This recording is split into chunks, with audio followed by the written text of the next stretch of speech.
You're listening to Arsenal Pass, a flesh and blood podcast for players by players, and all about strategy, leveling up, and the latest news in the world of Wraith. Welcome to Arsenal Pass.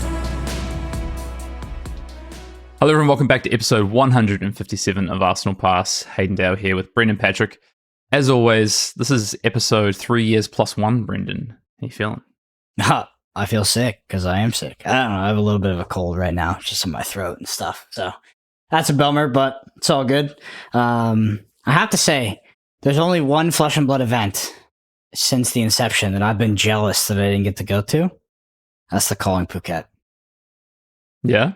Yeah. Oh, yeah. Hell yeah. I mean, some of it's personal because I went back and forth to Thailand for like 6 years in my youth when I was a spry young boy. But no, I'm very familiar with the area, and I would have loved to go down there and be able to see some of my old friends. And it's just a beautiful place. Like Phuket is an awesome place. So I am, yeah.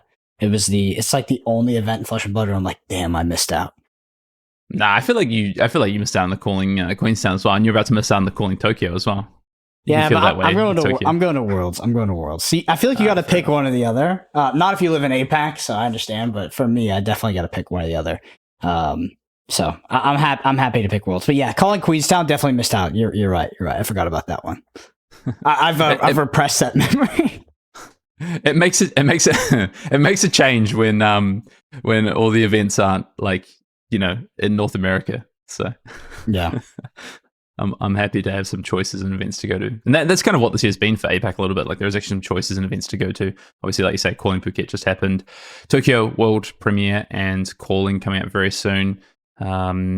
So yeah, I mean, there's a bunch of, I mean, there's like Calling Portland, right? Which is like, I'm actually jealous. I'm not going to get to that one. I don't, you know, not foreseeing being able to get that one. It's around my birthday, so who knows, Brennan? But that's the end of the year afterwards. But I don't think so. And then there's, I think, Chicago. So like, there's still a bunch of callings in North America to happen. What? One day Canada's going to get a calling. It's actually insane that Canada hasn't had a calling yet. Like, I actually feel bad for Canada. It's crazy. I mean, Portland is basically Canada, though, right? Yeah, I mean, there's a few areas that are basically Canada. I feel like a lot of those northern callings are not that far of a flight or even a drive for a lot of the Canadians. So, I mean, nah, it just kind of sucks. That's all. They don't get that same opportunity. Yeah, maybe one day if they start putting up performances. Just kidding. Yeah, they need to top 4 more Pro Tours. Come on, Joel. Episode 157, we're going to talk about getting your sideboard right for ProQuest. This is kind of, I guess, we're kind of heading into a fairly diverse meta, right? Well, all things saying, we're going to be heading into a diverse meta. We've been in a fairly diverse meta already, and that's without, you know, LL of Dromai impending in week 1 of ProQuest. So kind of putting forward this idea that a strategic sideboard is pretty important in this meta, and maybe more so than ever before. I think if I thought about Flesh and Blood in previous iterations, my view on deck building and kind of prepping for events has always been about prep your AD, deck build for your AD. I kind of have a bit of a different view on that at the moment with how open and wide this meta is, and also we'll talk about it, but just some of the cards that have seen printed, where I think you can start to treat your 80 cards a little bit more like your 60 plus 15 or somewhere around there anyway, which we'll get into. Yeah, that was my experience talking to both Matt Dilks and Joel Retta for the respective deck techs that are coming out. Well, I mean, I'm sure we'll talk about like silver bullet cards and things like that. There weren't a lot of those. A lot of these cards were pretty flexible, and you know, when they paired into specific strategies, things like fatigue, I mean, they were just playing what they call fat deck, right? They just play every single card in the deck. So they don't have these silver bullet cards that only do one thing in one matchup. At least they didn't need them right now, and that's for respectively Kasai and KO, which I guess are just fundamentally powerful and flexible decks. But you know, we're not seeing something like, which we might even talk about, like a Time Skippers or something for Prism. Well, that's exactly what I want to talk about. Like I think it's interesting that you kind of say like that on that side, because I feel like at the moment I'm on the opposite side where you have access to these cards that can be super flexible and you may or may not want to play in certain matchups. And so yeah, I guess we'll get into both sides of it. But you know, we're going to talk about time skips. We're going to talk about Oasis of Spite. We're going to talk about Spell Void as well, bringing your favorite topic. Jesus Christ! Yeah, both these decks had Spell Void too. Spell Void as well. So yeah, I think it's a correct choice, especially going into the post-Dromai meta. I think Spell Void is a very cheap way to get a massive amount of equity against what will be one of the more popular decks in the ProQuest season. Yeah, just want to shout out a few things in terms of videos and things going up. So by the time this pod drops, there will be a deck tech up with Brendan talking to Matt Dilks, calling winner from Pro Tour LA on his Kasai deck. Great. I think, and also a video that just went up is top 5 decks for ProQuest Season 5. And I put Kasai at number 1, Brendan, just a little bit of a spoiler there. I think Kasai is the deck I'm looking to play for ProQuest. I think it's super powerful post Dromai. I don't think the Dromai matchup was particularly great for Kasai, but I think actually what you get after Dromai hits LL is you get access to a lot more card spaces. I'm sure you talked about with Dilks, right? Like you had to play all these poppers. Most of the spaces were devoted to Dromai. I felt like on both for both decks too. Like they had significant board space devoted to Dromai. Let me ask you a question. Since you said Kasai is your number 1 deck for ProQuest, why not Dorinthia specifically? Dorinthia coming off a very impressive performance at the Pro Tour. Why? What's shying you away from Dorinthia and what's pushing you towards Kasai? You must be reading their YouTube comments. I may have had a peek. I got that question in after posting the video. But also, to be fair, I did put Dorinthia in that top 5. I think Dorinthia is good. I think one of the things, so there's anecdotal evidence and then there's kind of like testing data and things like that. Hatchet's Dory, which is what we saw perform well at the Pro Tour, interestingly, I think actually not very powerful or very favored into Dromai. I don't think it's a very good matchup for Hatchet's Dory, but we still saw 2 Hatchet's decks have success at the PT, right? And, for whatever reason that was, I think Dawnblade was actually the better option into the PT, or at least a hybrid sideboard, right? Of like Dawnblade plus Hatchets, whatever. And so I do actually think Dory gets a bit of a bump after Dromai goes, interestingly. But what I think is that I think just Kasai just has a more powerful hero ability when you're playing single-handed weapons, and I think has a better game plan. So I think one of the issues for Kasai in this previous format, and why it's maybe probably around Dorinthia, or even probably Dorinthia was probably better actually heading into the PT, was that you had to devote all these spaces to Dromai cards, right? Poppers effectively. And what you couldn't have was your hero ability as Kasai is really powerful, right? You banish the cards, you push over the top with gold, and gold is like what you can get, the value you can get out of a single gold in Kasai is kind of insane, right? With Raise an Army or with a Blood on a Hands turn where you draw off the gold and get to swing all your weapons for free on that Blood on the Hands turn. So you can do it off really low resources. So the more you can cut these poppers and you can add in attack reactions to push your hero ability over the top. So anytime you activate Kasai, you guarantee, or you effectively get close to guaranteeing that you're going to create that gold. The equity is huge. All the copper in case of Blood on a Hands with turns like Spoils of War, sorry. And that's versus Dory with the Hatchets playing a card like Spill Blood. So effectively, basically what I think is that Kasai just gets a massive bump and Dory only gets a slight bump. And that's why I think Kasai is kind of the better warrior post-Dromai. Yeah, it's funny. I actually listened, in addition to reading some of those comments, I listened back to our podcast with Sam O'Byrne, or at least I randomly clicked the timestamp. And I realized that my prediction for the Pro Tour was KO, Dromai, and then I said Kasai, but it could be Dorinthia. It's just interesting, the dichotomy between Dorinthia and Kasai specifically, because I know in our testing group, at least internally, and of course, this is with the caveat that Nick did play Dorinthia at the Pro Tour and he was in the group. I felt like our group sort of landed on Kasai as potentially the more preferable warrior for a tournament like the PT. I think a lot of that was time spent on Kasai and kind of the input, and probably kind of similar. Yeah, the fact that the Hatchet's Dory just felt really inferior as a plan into Dromai. And I think what Nick landed on was Nick played pure Dawnblade, and I think his plan into Dromai was really strong. It was similar to something that Dagon White played. And I think, maybe you gave up equity against Guardian, but ultimately Guardian didn't really show up, right? So, or didn't do well. Shout out Team Blue Pitch. Yeah, look, I mean, Team Blue Pitch still put up results playing probably a deck that was not the strongest choice. So, Xing did anyway. I think Xing top 32. All right. I guess lastly, calling Phuket happened over the weekend. I managed to catch some of the coverage. The kind of story was the Prism going undefeated in Swiss, rolling into top 4, and then meeting a determined Brody Spurlock in semifinals, and Brody ultimately taking the Calling Phuket. So congratulations to Brody, the world globetrotter that is Brody Spurlock, wreaking havoc now in Asia. So congrats to the winner on Azalea there if you didn't catch it. Super diverse top 8 if you didn't see the event. I think there was 7 different heroes represented. I think there was 2 Prisms, actually. So kind of the story of the weekend, I guess, a little bit was Prism. And then obviously the second story was Brody, but also other Azalea winning the Battle Hardened as well. So I guess, Prism and Azalea. And we actually have a question about Prism, which we'll get to in the Commander Cookout. So. Someone posted a meme on Twitter about ALS being banned as a result of the loop being displayed on the coverage. And I will tell you, it 100% got me. Brendan sent it to me. He was like, this has just happened. The way they wrote it, it sounded exactly like Brian. Like I never thought somebody could emulate a more Brian speak than that. So it 100% got me. I was like, oh, that makes sense. ALS. Okay, it's banned. This is great for Kano. And I went through the whole mental gymnastics, and then I realized that it was fake. So good job on whoever created that. I think the giveaway, Brendan, was them saying, "I've gone away and read cards." And we know Brian doesn't read cards. That's just lore at this point. Someone also told me that speaking of not reading cards, that Codex of Frailty is like almost $100 or something right now, which is like a random, not very Arsenal Pass S tidbit. But yeah, they said that like the foils were like over 100, I think, and then like they're like $85, like something crazy. I was just like, what? Oh. Do you want to start Market Watch? We could do Arsenal Pass Market Watch. Mm-hmm. God, I was trying to think about some play on words I could do for Stackswell, because Stackswell does all the Market Watch. But yeah, maybe that's the transition. Maybe that's the feature of AP. Well, you just start. Maybe I need to watch what's the Stackswell. Stackswell. Yeah. Okay, I'll check it out. I'll tell you what. Here's my strategy. I just get the cards at release, and then that's what they're worth. My strategy is buy a bunch of Monarch, go 98% down, and then I have conviction in the product. I'm holding. I just believe in the product. Tales of Aria too? No. I was out with it.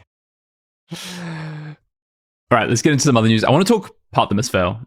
We've had a lot of, I guess basically what we've learned in the last week since we recorded last time, Brendan. Basically, in the classic fashion, after we hopped off the pod last time, we got a lot of information about how Transcend and Chi works. So if you haven't already seen this, I want to talk through this a little bit. So if you haven't seen these Transcend cards, we'll have a look at one to start with. I'm going to pick one that has readable text, because some of these cards that is so funny. That is 100% exactly what I was thinking. I have the cards pulled up in Fabry. It's like, I legit cannot read these cards. They are unreadable. Okay, I'm going to put this on record to start with. I don't like the look of the set so far. Okay, it's just not my thing. It's just not my thing. Like these alt arts, look, yeah, like I get it. I get the thing. I'm sure they're cool to some people. I really don't like them. Okay. I find them hard to read. The colors kind of blend with the words. Devil's advocate. I love it. Yeah. I think they look great. I think they look fantastic. I knew you would. But some of this is definitely fan service, which is okay. But like, I don't know. It's an interesting pivot for them, because they're definitely leaning into some of like, I don't know, the more anime-esque stuff. And that's not all of them. It's just, I think it's actually like the promo for the upcoming Tokyo thing. That one I was like, okay, this is a bit of a stretch, but I love this stuff. I'm 100% like in the far end of make them look cool, make them look like whatever you want. I don't care if they look consistent or not, because I know in like Magic that bothers a lot of people. Absolutely does not bother me. I love massively annoy me in Magic. Yeah, I love that people can like customize their decks in like specific ways. With alt arts are my favorite for sure. Yeah, there's one with a cat on here, like stir the pot. I was about to say stir the pot. There's like a Studio Ghibli kind of that's my favorite thing happening here with this. But I'm going to read the one that is not the alt art that we can see on February. This is Preserved Tradition. Mm-hmm. So this is a Mystic instant. It's a legendary, but it's a common. So the type is legendary. You may only play one Preserved Tradition in your constructed deck, but it is just a common. It says, put target action card from your graveyard on the bottom of your deck. If you've played another blue this turn, Transcend. And the reminder text for Transcend, which is when we learned about this, which is, it says, put this into its owner's hand flipped. So when you Transcend, you Transcend Preserved Tradition, you put it into your hand, and it turns into Inner Chi, which is a Mystic resource Chi. And it says, the Chi symbol, which is now what we know to be the Chi symbol, can pay for either Chi effects or Chi costs, or it can pay for normal resource costs. And yeah, that's the card basically. So all the Transcend cards on the flip side, I believe, are going to say that. are going to have that, and we'll have that same reminder text. So when you transcend, you flip the card, you get your chi resource on the back, and your chi resource can then be pitched to, now we know, activate hero abilities like, Zen, for instance, or New, or Enigma. First thoughts? Honestly, it's kind of elusive to me. Like, I don't immediately see the play patterns, and like it's not that I don't understand it. It's just like, how is that going to play out? How is it going to feel? It's not, because this will go back into your deck, right? Because you'll pitch it, you'll transcend, you'll pitch it, you'll pay for your new Alluring Desire or whatever, and it'll go into your deck, and it'll be flipped. Yeah, on the chi side, which is interesting. So yeah, it's not. It just, I can't really at this point of reading these cards, I can't really evoke the feeling of what it's going to be like to have these cards in my deck. But do I like the concept? I think so. It's wildly new, right? Like, it's a completely new way to play Flesh and Blood. I think from a fundamentals perspective, I don't like flipping cards in sleeves. That's just something I've never really enjoyed in TCGs. I like the design of flip cards. I like two-sided flip cards, but I don't like pulling out of the sleeve, putting it back in. But I think it's pretty cool. I mean, who would have seen this coming? This is way better than, hey, we have another 3 for 7, like, or some shit like that. I think it's pretty novel and new, so I like that. Yeah, it's interesting. I think, I mean, I'm not personally, like, I know there's some people who are really big fans, like flipping cards, for instance, right? I've never been a big fan of double-sided cards just in any game, but I think this concept is really cool. Obviously, you basically, the card is transcending, it's transforming, and then it's going to, because of the way that, in other games, basically, or even with the dragons, right? You flip your dragons, and then they're dragons, and they die. But the cool thing about Flesh and Blood, obviously, is this kind of living deck, and generally it's kind of like, well, you play your reds and you pitch your blues, and your deck gets weaker. But all of a sudden, with this set, actually potentially your deck gets stronger, right? The whole Flesh and Blood thing from the very start has been start full, kind of end empty in the scrap, right? Whereas now actually, and there's always pitch stacking and things like that, right? And ways to get cards back, but this has a very fixed mechanic on kind of powering up potentially second cycle opportunities, specifically through Transcend. So yeah, I think it's interesting. I think I'm most looking forward to the impact in Limited, I think. I'm a little bit worried about, what happens when someone forgets to flip their card back after the game, or it's unclear, they've shuffled the deck and it's unclear if that card ever got transcended, or some rules questions and some judge calls that might result from this. But, that's the thing that can be resolved with just clarity and maybe some rules clarification. For me, I'm just happy we're breaking the mold. Because I feel like Flesh and Blood, in my opinion, Flesh and Blood design is pretty strict. Because it's so balanced off of that algorithm. It's like kind of hard to figure out like new ways to interact with the game system. And I almost think that the basic design of the game is almost like it heavily limits like what you can do.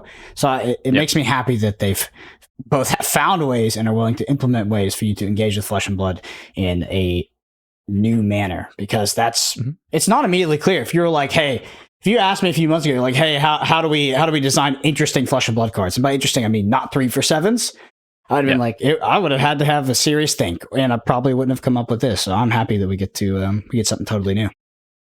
Yeah, so let's take a look at just kind of trying to evaluate some of these cards and what it means in like a game kind of perspective. So if we take Stir the Pot, your new favorite card, Brennan. So Stir the Pot is a 0 cost legendary. Well, yeah, okay. This is going to be so confusing. It has the legendary type. It's a 0 cost mystic instant. It's legendary, so you may only have one Stir the Pot, and you construct a deck. It says shuffle. If you've played another blue card this turn, transcend. So you have to have played another card, for a blue card, in order to transcend. So you have to play a card that's potentially below rate, right? Because we know blues are generally below rate. You don't want to be playing blues necessarily.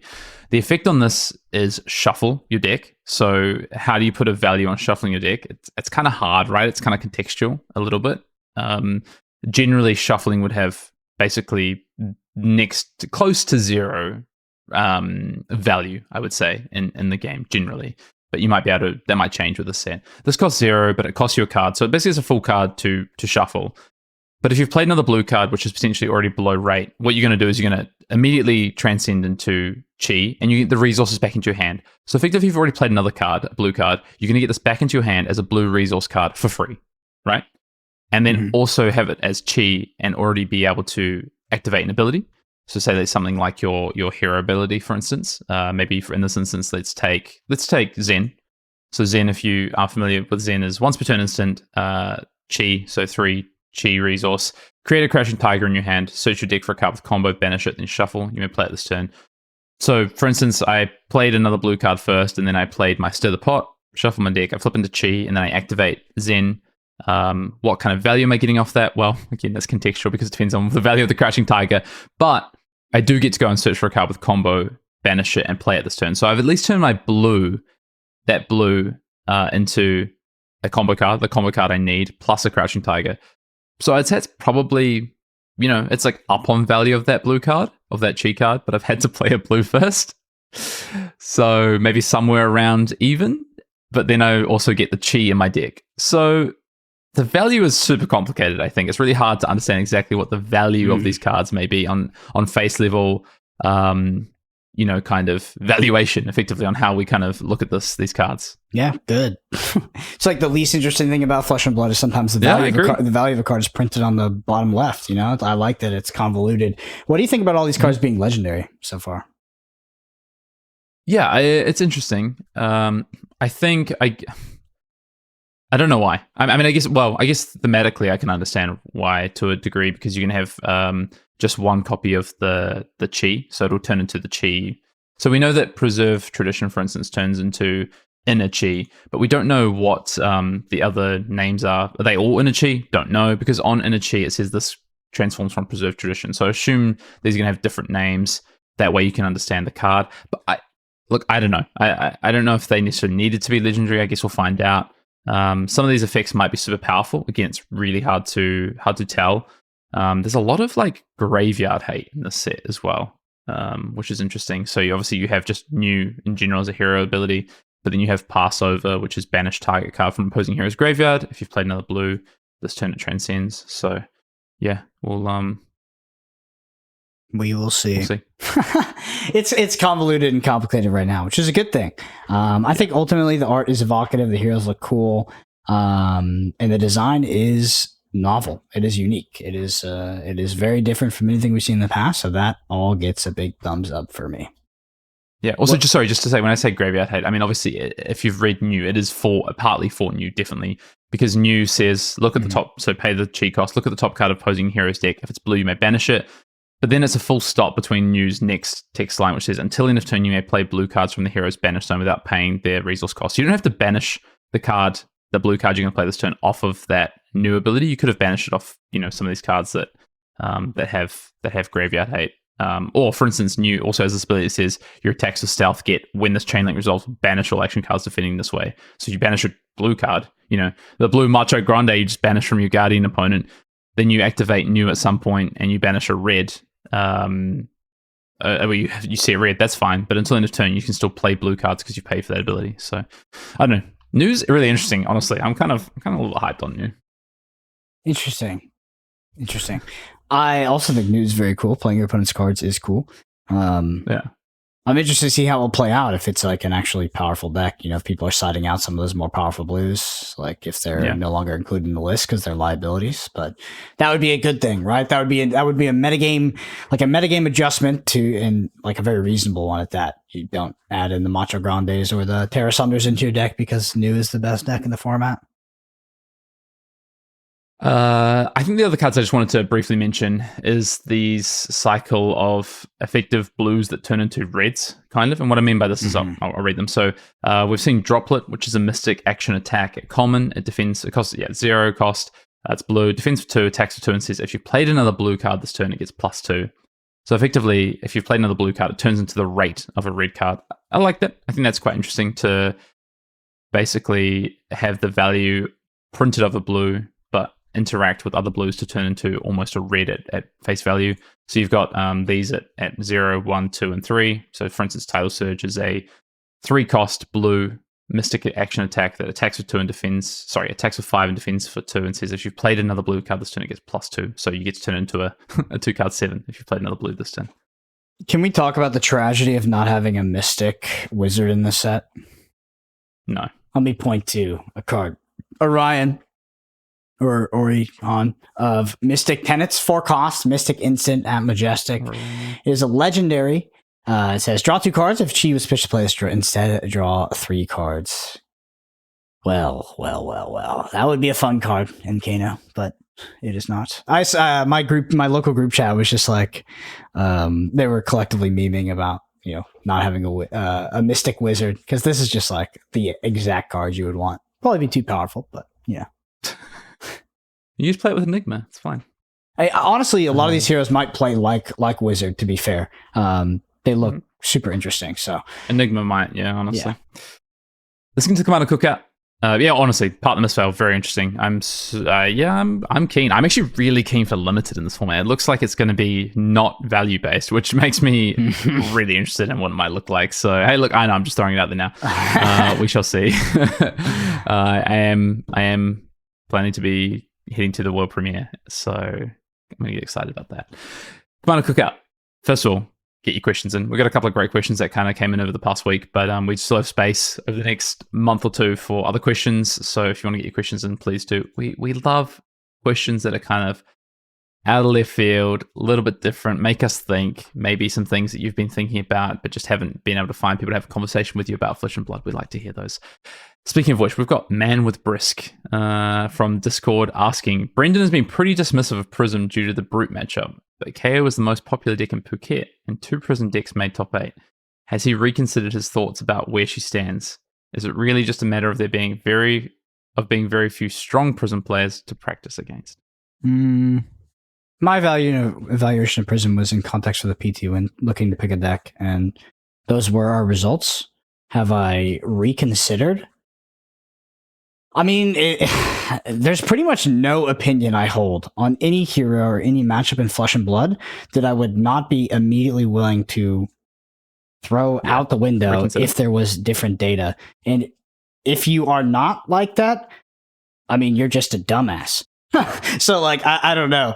Like, it's just weird. I think that people, like, look at some of our, like, whether it's our testing data or our opinions on heroes and how we come to decisions to pick decks for tournaments, which is based off a subjective evaluation of what is a small sample size of data, and they assume that we have like an ego rooted in that opinion, and like it's just not the case. Like Prism in our testing did not do well, and is that as a result of the of what people say on Twitter, which is like you simply were playing against the good Prisms?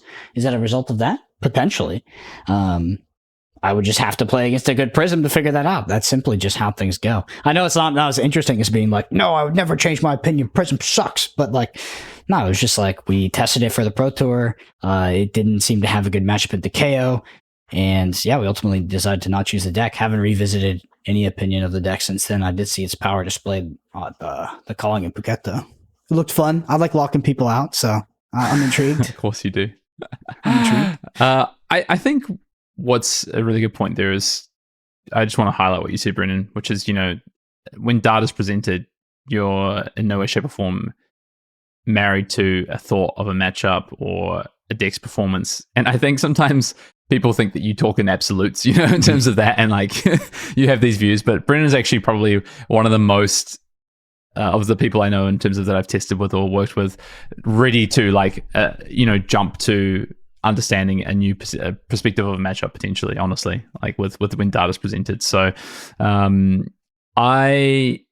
what I would say, because people can always say the flip side. You said, oh, you haven't played against good Prisms. Well, you could also say the flip side. Have you played against good KOs, right? And that, like, people can always present either side of the argument. What I will say based on this is that from our testing, I agree with Brendan. I think Prism was actually looking pretty strong, to be honest, but the KO matchup looked not good. And I would say Prism was winning that matchup a little bit until the KO players understood what the Prism deck was doing.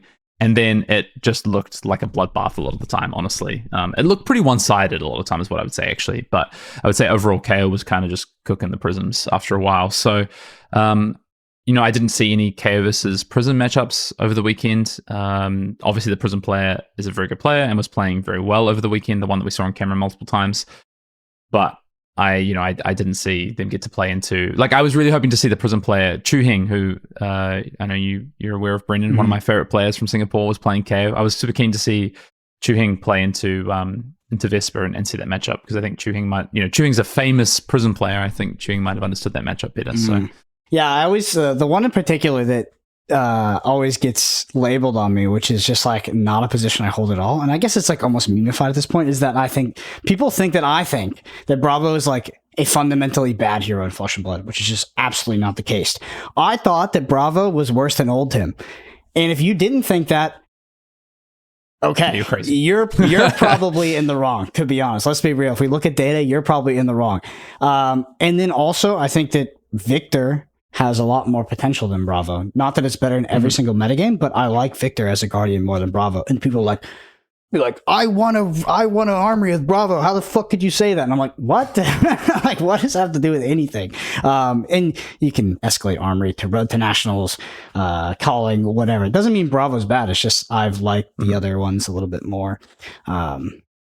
And it's just weird. It's just weird. It happens all the time. It's just like people think I hate Bravo. I've registered Bravo at so many fucking events. It's actually crazy. Dude, you've done it twice. Calm down. No, it's at least 3, to be honest. When I went back through, I registered a Road to Nationals, a PTI event, and then there was one other that came to mind. That's like my second or third most registered. I only know the Road to Nationals and PTI, and in my defense, both those times you told me you're gonna play Bravo, I said do not play Bravo. One time I said play Ultim, and the other time I said play Leviah. Yeah, the old him advice was probably pretty good. It was pretty good advice, but nevertheless, I got a soft spot for the boy. Hey, the Leviah advice was good too. Leviah was the second best deck in that format. I don't know what you're talking about.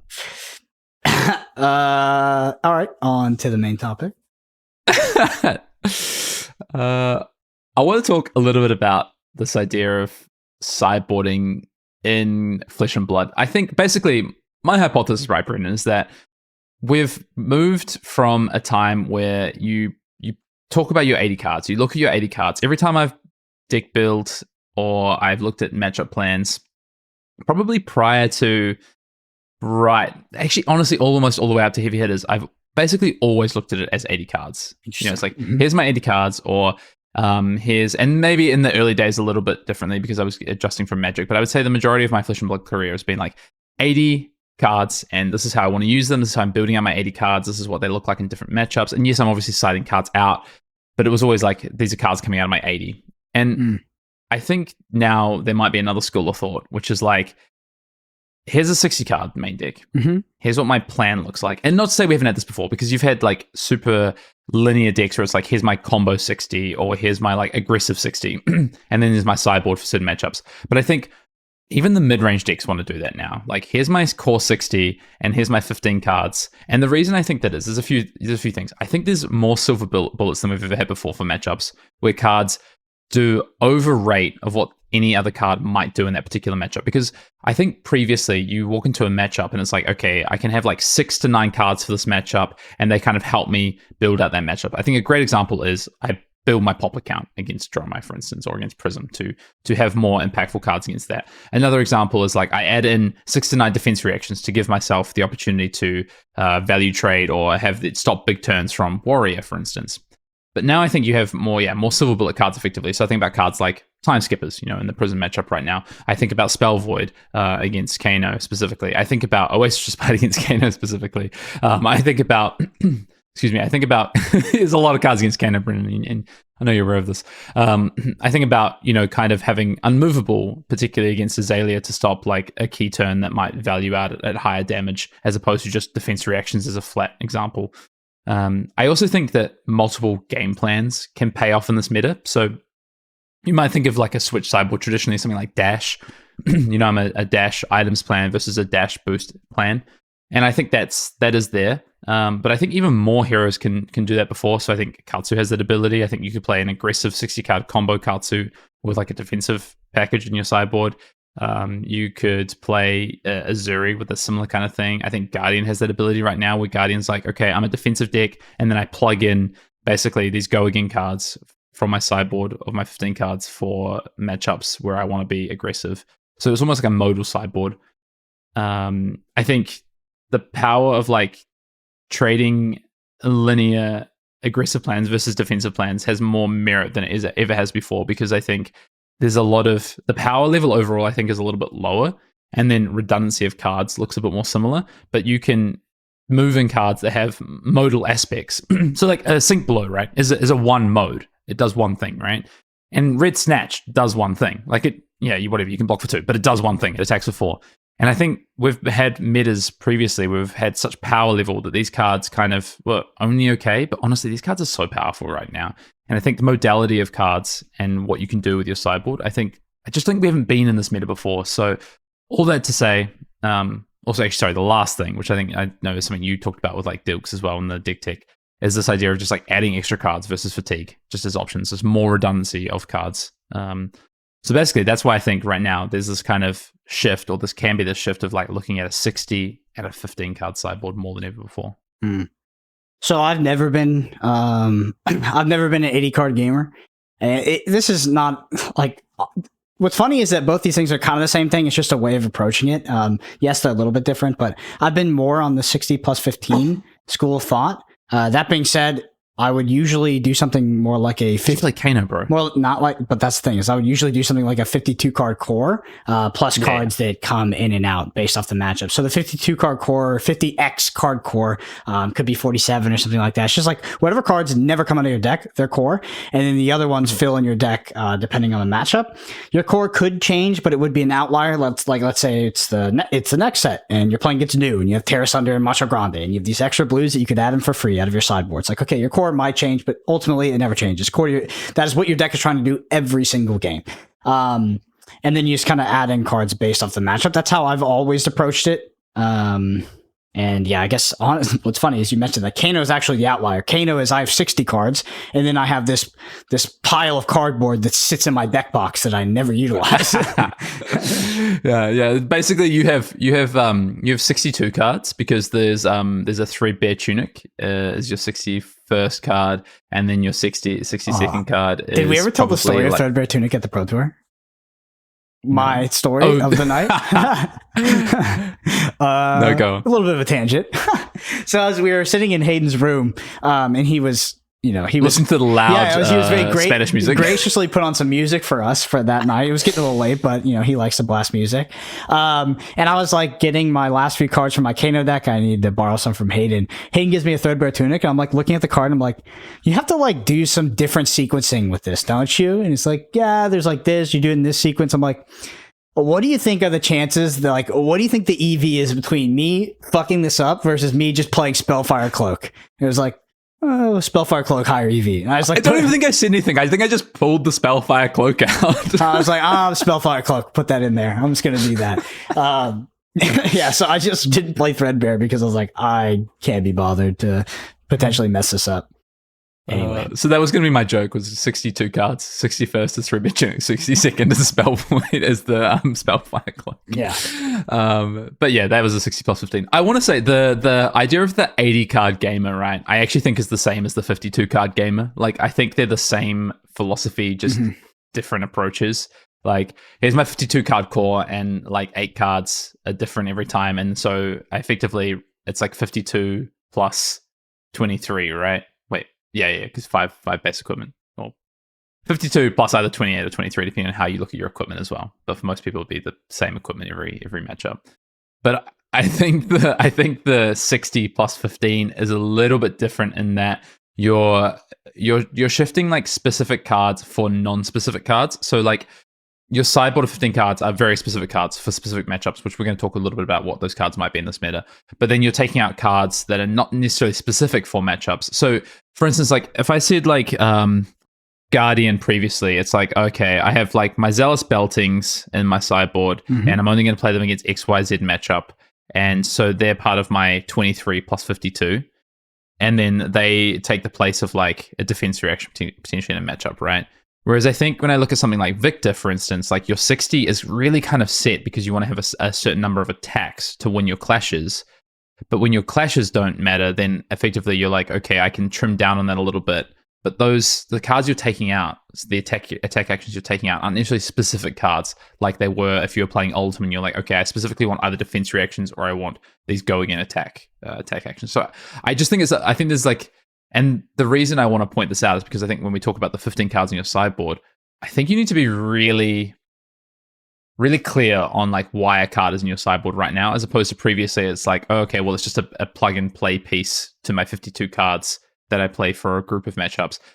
My argument is that instead of having like 23 cards and like a chunk, like a segment of each of those 23 cards go into chunks of matchups, I think my point right now is that you should probably, especially if you're playing mid-range, you should probably just have a really set 60. That's the most powerful 60 you can have, and then have cards for specific matchups, as opposed to like chunks of plug and play components. How does that relate to like fat decking and fatigue though? Does it well, I think because if I fat deck into fatigue, for instance, so I can use my example from the PT. So I played Dromo, right? And I'd say like I kind of had this to a degree. Like I kind of had a 60 cards that I thought was just like the best 60 for Dromo to be playing. It probably more honestly might have looked like 57 cards, to be honest. But I know there were some players. So for instance, like Cadaverous Contraband was being played by so many people in main deck at the PT in Dromo. Whereas previously that would have been like a sideboard card, and you'd been like 52 plus your 23, like you're saying. But basically very close to like 60 cards set. And then if I played against fatigue, so warriors in particular, I thought would try and fatigue me. Yeah, I mean, I was effectively like just plugging in adding my fatigue cards from my sideboard and going up in extra cards. Like that's basically what it looked like. Like as opposed to being like, I have maybe just play 60 cards. So previously in like fatigue in Dromai, I'd probably play like 60 cards, but I would just play like multiple remembrances and stuff. Whereas this time I was like, well, okay, I'm just going to bring in my block threes. I'm going to bring in my remembrances, which are specific for this matchup, and fat deck. So I guess fat decking is like slightly different, but it's still kind of the same approach of like, I want the same 60 cards. I'm just bringing in extra cards. Makes sense. It's just something I noticed, like I mentioned when we were going through the deck text, that like a lot of these cards, while they did have use cases against something like Dromai, like specifically, whether they're extra poppers or they efficiently clear some sort of dragon. It's just like, okay, if we pair it to a fatigue matchup, like let's say it was a guardian trying to fatigue, all these cards can actually just be played as attacks if they need to help us get more reach. Yeah. I think as Dromai goes, I think this idea of the 15 card sideboard is like easier to execute because you kind of had to have like, honestly, a lot of your like extra cards devoted to poppers if your matchup into Dromai was bad. And I just don't think that's the case anymore moving forward, right? So maybe you're a deck that has naturally some poppers, like your answer to Prism and the ALS loop might be time skippers, right? If you're a deck that like has, I don't think you need as many poppers for Prism as you do against Dromai, for instance. So maybe you still do have a six cards that come in against Prism specifically, and then there may be 5 pops and a time skippers, for instance. So I want to talk, and basically the reason I think this is, I guess, changing now and why we're seeing this is, again, just going back to the fact that just cards are so, I think there's also been a lot of cards printed that just very similar, honestly. Like if I take Brute, for example, you just got 3 more CNCs with send packing. If I take Brute, for example, you just got some better go again cards that do the same thing as before, but just in different iterations. If you look at Warrior, for instance, same thing. You have all these access to redundant go agains that you've never had before. So I think just like it's so much easier to just have 60 cards with cards that do basically the same thing, and you can round out a really strong 60 and then have this specific game plan. And your game plan might just be value. Like if I take Kasai, for instance, I think your game plan's still value, but your 60 is like the best way to be a value deck, and that's kind of just what it is. Makes sense. Let's talk about some sideboard options for ProQuest. So if I'm set there and I'm like, okay, I built out my pre-Dromai or post-Dromai? Let's talk post-Dromai. Okay. Screw Dromai. Let's talk post-Dromai. I'm set there. I'm looking at my 60 cards that I've set out, whether I'm playing KO, I'm playing Kasai, I'm playing Dory, I'm playing Riptide, whatever I'm playing. And then I'm looking at my sideboard options. I think let's start with equipment. Spell Void, Brendan? So I think that it is inversely related to Prism. Popularity of Prism, more Prism there is, less Spell Void in play. And the less Prism there is, the more Spell Void in play. Honestly, post Phuket, I think that Prism is going to gatekeep Kano in the ProQuest season to a great extent. And I honestly, I think, in my opinion, Spell Void is overkill, usually to the percentage of KOs that will actually be at the tournament. That being said, it is an extremely effective tool for turning that hero off. Like, it is by far the most effective thing you can do. It's more effective than putting blues in your deck. It's more effective than adding additional AB. It's just super, super powerful. So if you want to beat Kano and you think that there is a reasonable percentage that will show up to justify putting that Spell Void in your deck, then I think it's a great tool for that.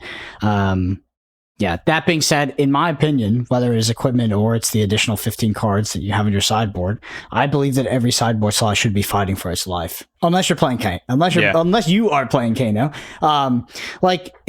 It's like, if there's ever a situation where you think with a reasonable sort of you have a reasonable expectation there will be 0 to 1 Kanos at a tournament and you're devoting 3 slots, it's like it would be hard to find a deck that would not get a percentage of equity from swapping those 3 slots to other tools you could use in more popular matchups.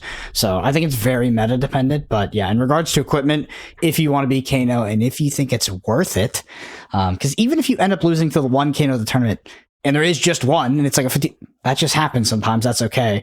You may not be worth to have 3 cards voted in your sideboard slot. Yeah, so it's an effective tool. It's an effective tool if you need it. I think that actually brings like a really good way to look at how to approach the 60 plus 15, which is that if you look at your 15 card sideboard, they should really represent probably what your matchup spread expected to be is. So let's say your 60 has a good matchup into the second most played deck. It's like, I don't really need to change any cards. Maybe you still want to have a couple of cards devoted in your sideboard slot to that. But if that's the case, then the number 1 most played deck should probably take up the most sideboard slots, potentially. The number 3 down after that, number 4, etc., all the way down to, okay, like Brendan says, expect 1 Kano this time, maybe no Spell Void. But if I expect Kano to be like top 5 most played deck, maybe I'm going to play like SV2, AB2, for instance, or SV3, AB2, whatever. Other equipment I want to talk about, obviously, Time Skippers is kind of the hot one right now, with just kind of the power of Prism and the run of Prism in the weekend. Do you think it's worth a spot? I was going to ask you the same thing. Do you think it's necessary? Do you think that, one, do you think it's effective enough in every deck that it could go into, right? Because it's very costly. Do you think it's effective enough? Do you think it's needed? And yeah, what's like the meta representation of Prism that you can even include that card in your deck? Because there's not, like, you have to go deeper than, is Prism going to show up? Because it's not binary, is Prism going to show up? If yes, therefore Time Skip is also, can my deck utilize this card? What does it lose as a result of playing this card? Like, what boots am I swapping out? And then 2 is like, is it even effective? Like, is this card even effective? Are they going to go for the ALS against me, or are they just going to go Heralds against me? Yeah. Or Ors. And they have to work for the ALS lock, so once they see you flip Time Skippers, it's not like a free roll like it used to be in the old Prism, where they're still going to be, like, I don't know, old Prism kind of used to free roll ALS a bit, so you would pretty much always get use case out of your Time Skippers, especially if you were playing Starvo, because this is like the last time Prism was relevant. But yeah, Starvo kind of free rolled those boots. Yeah. I think it's contextual, right? I think you've just kind of nailed it. Like, do I think it's correct to play it? Do I think it's worth a spot? I think it's a little bit meta context. First of all, actually, the context is it a good card for me in the matchup? Is it going to be impactful in the matchup for me? Or, like you say, is it just, they're not going to care about it? It's not going to be effective in my deck. Is it going to help you win, or is it just going to help you not lose faster? Exactly. So, for instance, in Dromai, like, I was pretty close to playing a Time Skips at the PT because I thought Prism was pretty good, but ultimately I thought people just wouldn't land on Prism. People were coming off of it pretty quickly. There was a week where we were testing it. I heard other people were testing it, but I came off pretty quickly. I think Evan was maybe the last of the group who was like, oh, maybe I play a Time Skippers, but no one played Time Skippers in our Dromai group. But going forward, yeah, I think it's definitely a card with a lot of potential. The other card, if you're not playing Time Skippers, and this is going away from equipment a little bit, could be the Timestamp Potion. Maybe your leg piece is too important, but you can afford to play Timestamp Potion, for instance. Some other pieces of equipment I think that fit into like a 15 card build of sideboard right now. I think Balance of Justice is a really interesting card right now. I think if you're, is it a card you can afford to play against KO? It does have a lot of equity against KO if you're expecting them to be on a Blood Rush Bellows pan, or that card's going to have a lot of impact against you. It's also good against other other decks as well. So, for instance, if you're expecting Dash to be really reliant on high octane turns against you, it's super powerful into the best turn they can have, which is Spark of Genius into high octane, or the other way around, high octane to Spark of Genius. There's also obviously other cards that are out there. Drawing. I've seen this, like, I don't know if you've seen this, like, Balance of Justice, like Kano deck people are playing, but no. Yeah. No. What does it do? Like, I'm sorry. I mean, they're just basically trying to have a combo where they can have an extra card with Balance of Justice. It kind of makes sense. Like, you actually, they may not be playing Potion of Deja Vu, but whether you're playing Potion of Deja Vu or you're pitch stacking, like Ragamuffin's Hat is only needed if you're first cycle comboing without a Potion of Deja Vu. So, like, for instance, tangent. When I was at the PT and in the constructor rounds I played after, I think I cracked my Ragamuffin's Hat 30% of the time, like under 50%. But I landed Deja Vu's like almost every game. Yeah, that's crazy. Yeah, and that's probably meta. That's a meta context, right? Kano is so hard to play meta contextual, honestly. Okay, other ones I want to talk about, Heart and Cross Strap. So, am I getting the value out of my Tunic, or am I playing a Heart and Cross Strap in this matchup for whatever reason? I think is really interesting right now. We've seen beaten trackers from the KO side. I basically think that you can probably play more equipment than you ever have before, because equipment is both powerful, just naturally, and also there's more equipment that can do specific things into your set 60. So a lot of the time before, previously, it was like, well, I play this equipment for this plan, and how my deck operates. Whereas now, honestly, you can, like, I think you can plug and play stuff. Or, I play Null Room because my opponent's doing stuff. Yeah. So I actually think equipment is, like, super interesting. Yeah. Obviously, it's theoretically the best sideboard card. Like, it's the best sideboard value prop ever, because it starts in play, stays in play. Like, that's the thing about sideboard cards, is like, you have to draw them, you have to draw them at the right times. Like, now with the current additions of equipment that exist that do hose certain heroes, things like Spellvoid, or it could be Balance of Justice, it just starts in play, stays in play, so you're guaranteed to get the value off it. It's like the best sideboard kind of cards that you can have. Yeah, it's really interesting. There's so many pieces of equipment in this game now as well. I don't know if there must be over like 150 or something. There's so many. Silver bullet options, we talked about at the kind of top of the topic. Oasis Respite, obviously that's kind of been a very famous one, and a bit of a meme of like how many Oasis Respite you're playing in this Kano meta, whatever it might be. But, I just talked about Time Snap Potion for Prism, for instance. I think, I don't know if you played this, but Imperial Ledger, did you play that at the PT? No. That's for... Yeah, I didn't play it, but I would maybe play. So the thing is, I honestly didn't have the information on the card at the time. By the way, Hayden's referring to like a card that was in Kano sideboards. I think it was for Dash. It was also for the mirror, I think, to like blow up items. I don't even know. Basically, I didn't have the info, so I was like, whatever, it's probably not going to matter anyway. It didn't, but yeah, maybe I'll play it. Oh, they were playing... I thought they were playing the one where you name a card and then you don't get to... I think they're playing that one. Yeah, they might have been playing that one too. I don't know if they're playing something that blew up items or if they're playing that one. Yeah, I thought they're playing Imperial Ledger, which is... Oh no, Imperial Ledger's the shuffle. And create They were playing something that dilutes the combo, so yeah. I need to go back and have a look. That's Imperial Edict, sorry, that's the one I meant. Yeah, name a card, the name card can't be played until the start of the next turn. That's the one I thought that they were. I mean, in fact, I know they were playing that one. So, yeah, whether that was to stop imposing combos or Oasis Respite or whatever. Oasis Respite, I think specifically. Yeah, makes sense. Pitch stack, other silver bullet cards. I think, and when I say silver bullet, I mean also just cards that have. If you're going to draw them at some point in the game, are going to have more value than the average card in your deck, which is because, again, going back to cards like how homogenous some cards are now and how similar they are. I just think you can get away with more of these types of cards. So, is there anything from like an enhancement standpoint, do you think, where it's like I put this card in my deck in a certain matchup and it enhances my game plan? I was thinking like Heart and Cross Strap is one of those, but there were people talking about what's the... Oh, I can't remember the name of the card now. It's just completely blanked. Okay, sideboard cards that enhance your game plan. So like the first ones that come to mind are ones that were Shadow and Light Hosers back in the day, where it's like here is a 6 attack popper you could have in your deck, or like a 6 attack you could play out, but it's like, okay, if your opposing hero is also light, then you get this additional effect. But I think that just falls into the above rate kind of stuff, to be honest. So like enhances game plan doesn't come to mind immediately. I think just on Silver Bullets, going back, sorry, briefly, the other one I forgot to mention was Ripple Away. I think that's a card we've seen a little bit more recently. I think it's obviously that might just fit into 60 because it's a resource card, but potentially if you want extra blues or you have plug and play pieces where you can be like shifting blues out for a certain matchup, I think Ripple Away is an interesting one. Being able to deny that agility token against KO can be really powerful. Down but not out. Also, it's really good against Kasai to deny a Raise an Army token as well. Yeah. When you can't go wide enough. So I really like Down but not out as well as a sideboard card. Yeah, there you go. Yeah, it's like a super powerful sideboard card.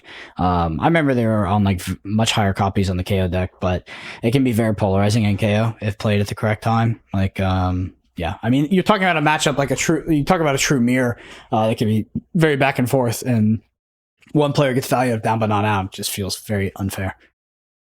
It's interesting because I think Joel, before his top 8 match against Seb, so obviously they opened deckless, but also Seb kind of knew why the Down but not out was there, because he'd been in the testing group. Joel was like, game time decision on whether I play it or not, with obviously Seb knowing about it. So do you think now that people know about that card? I talked to him about it, so he said that it was like worse than a regular 6 attack, I think, in his deck. Yep.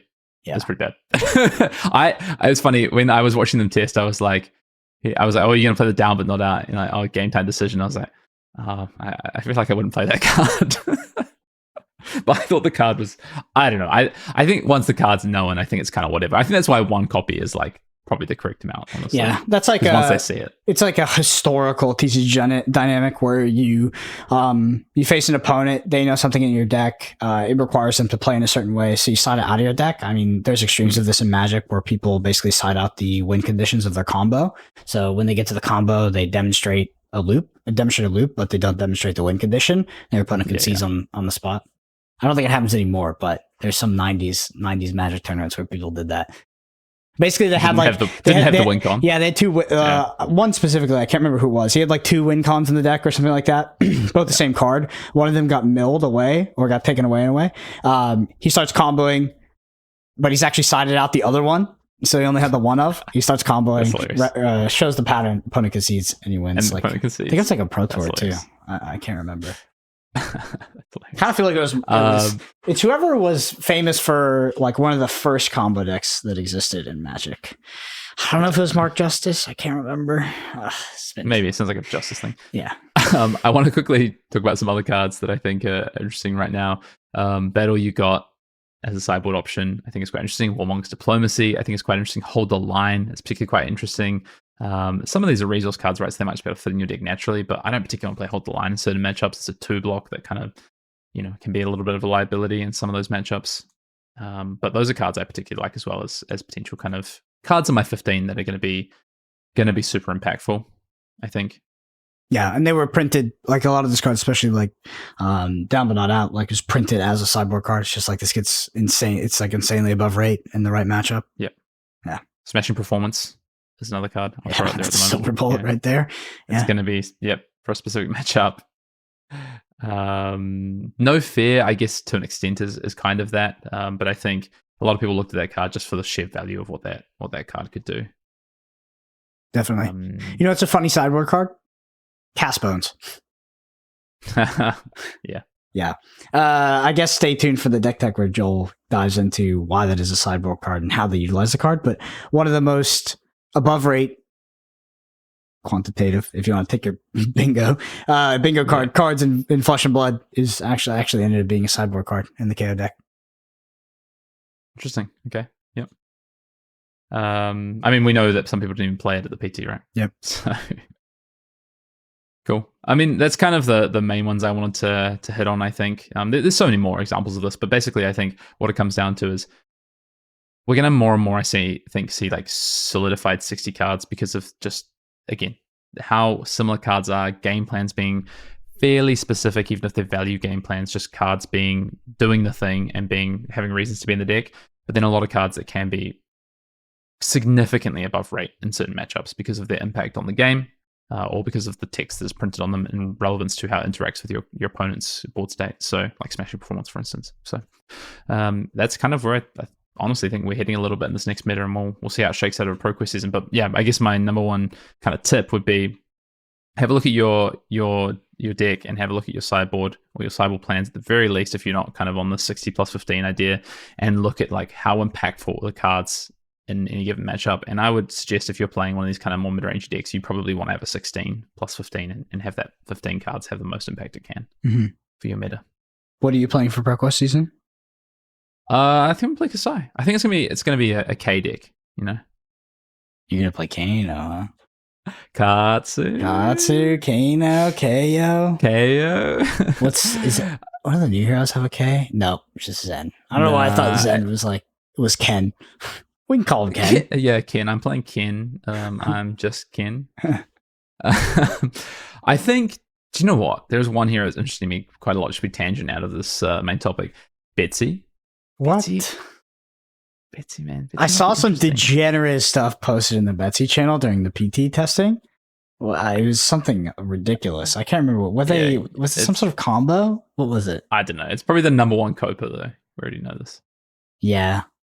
I don't know. The new heroes look cool to me. That's what I like. I'm happy that I think Heavy Hitters was a great product for Flesh and Blood, and I think that it revitalized like a year and a half of just dead sets, to be honest. And I thought that Heavy Hitters was a massive success. That being said, it's like not my cup of tea in terms of gameplay. So I'm super excited for Part the Misfail.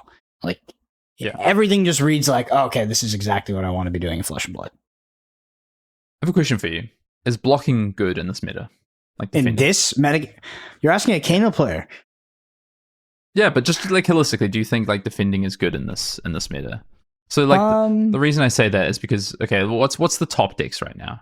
Like I think it's probably Kasai and KO, and I think both of them can like at times block fairly well, but they're both value based decks. I think. I don't think the KO deck's very good at blocking. Like it has a lot of. It can be. It has a fridge. So I mean, almost every deck in the game has a fridge at this point. But it has 3 blocks in the deck as well. It doesn't just not have 3 blocks. Yeah. Do I think that blocking is good? I don't know. It's contextual. But you're also asking a person that didn't play, opted to literally stay as far as possible away from mid-range value decks.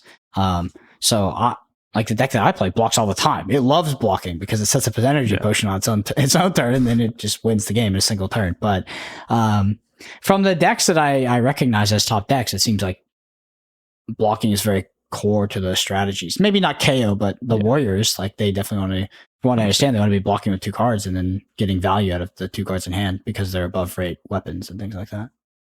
I think the reason I asked the question is I think there's like decks that I'm leaning towards. So if I think this is a meta that defending is good in versus a meta where defending is not good in, and that can be a sliding scale, right? I think if you take it differently as a sliding scale, like I think at the PT, for instance, I think it was a meta where defending was pretty good. There was a lot of mid-range decks. There was a lot of value-based decks. And I think that's why we didn't see success with something like Azalea. Can we put a pin there? Because do you think that defending is good against mid-range decks? Like against value decks, because from what I understand, at least from like the highest level of fundamentals, is like no, I don't think it is. Yeah, mid-range decks or at least value decks, they get more value off of attack than defense because defending cards are inherently understated. Some of them are. Sink Below's not though, right? It's like the only that's like Take It on the Chin's not. Fate for Scene's not. Like I think basically what I'm getting to is we land on the sliding scale is if you think that defending is good, then people are going to play defensive cards in the deck, and the way to punish that is to not attack. Basically, is to find ways to punish them for having those defensive cards. So, for instance, Kano is a great example of having that. I think Tekla Vossen, I guess, even Tekla Vossen, like Viscerai potentially, like basically making things inefficient for your opponent. I think is is really good. I actually think Viserai is kind of playable right now, which is really interesting. Yeah. Honestly. But what I don't want to play is I don't particularly want to play Dash.io. I don't want to play Azalea. I probably don't want to play Betsy. I probably don't want to play Katsu. Like, you know what I mean? If blocking is that good. In my humble, unbiased opinion, Kano is just the funnest deck in Flesh and Blood right now. So, Yeah. it is. You gotta come back around to it. It's really fun. Like, I know. You should have played some Max. I will. I definitely, if Kano rotates or if it's like two, that's absolutely a deck that I'm interested in that I have zero experience with. Like, it does look pretty cool. Okay. I'll just close out my point. Basically, my point of asking that question and where you think the meta lands on a sliding scale of defending good, defending bad, probably indicates to me what kind of deck I want to play in this ProQuest season. And I think the reason for wanting to play Kasai is I think that defending reasonably good, not necessarily amazingly good. And I think it falls into a good space between those two things. That's it. That's where I see things right now. That makes sense. Let me know if you land on Kano. Also, Prism. Prism. Do you know what? So I put Prism in my top decks to play for ProQuest season, and then it went and had a really good weekend at calling Phuket, and I think that's kind of blown out my. I wanted to play the deck because I thought it was kind of a bit unexpected, and people wouldn't know how to play against it. And I think people are going to learn to play against it. A lot of people playing on Talishar over the next week or two, so I'm probably less interested in playing Prism than I was 7 days ago when I recorded the ProQuest. Haters will say you recorded it after Prism did well. Well, I can share the timestamps of my recordings if they like.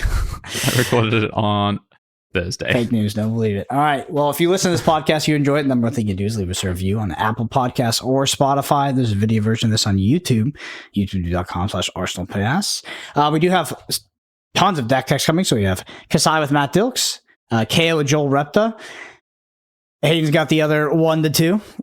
Shout them out. What do we got? So the other deck I didn't talk about is Reiner. Okay. And I'm gonna share the Reiner deck tech. I think Reiner is actually in a pretty good position, but I'll explain maybe why I'm not as excited about it for ProQuest season. And then the other deck tech is TBC. We're lining something up, hopefully pretty cool on that one. Something a little bit different. TBC is to be continued or to be confirmed. To be confirmed. Dude, that's the most Aussie shit I've ever heard in my life. What? I think we do TBD, I think, to be determined. What about TBA, to be announced? Never heard of TBA in my life. But when you say TBC, I think the Burning Crusade, like a World of Warcraft expansion. Hey, drop us down in the comments and let us know who's right. Hey, CBK. Could be keen. All right. So all that stuff's on YouTube. TCG, check it out. Bro. Yeah, check it out. And thank you to all the Arsenal Pass patrons. All the deck tags have additional written pieces with sideboard guides, tips, and tricks. Basically, how to pick up the deck and immediately start crushing with it. That's all going to be additional written pieces on Patreon, written by Matt Dilks, Joel Repta, Hayden Dale, and whoever the TBC is. So check it out, and we appreciate you all so much for the support. It helps us do what we do. And thank you all so much. We'll see you next week.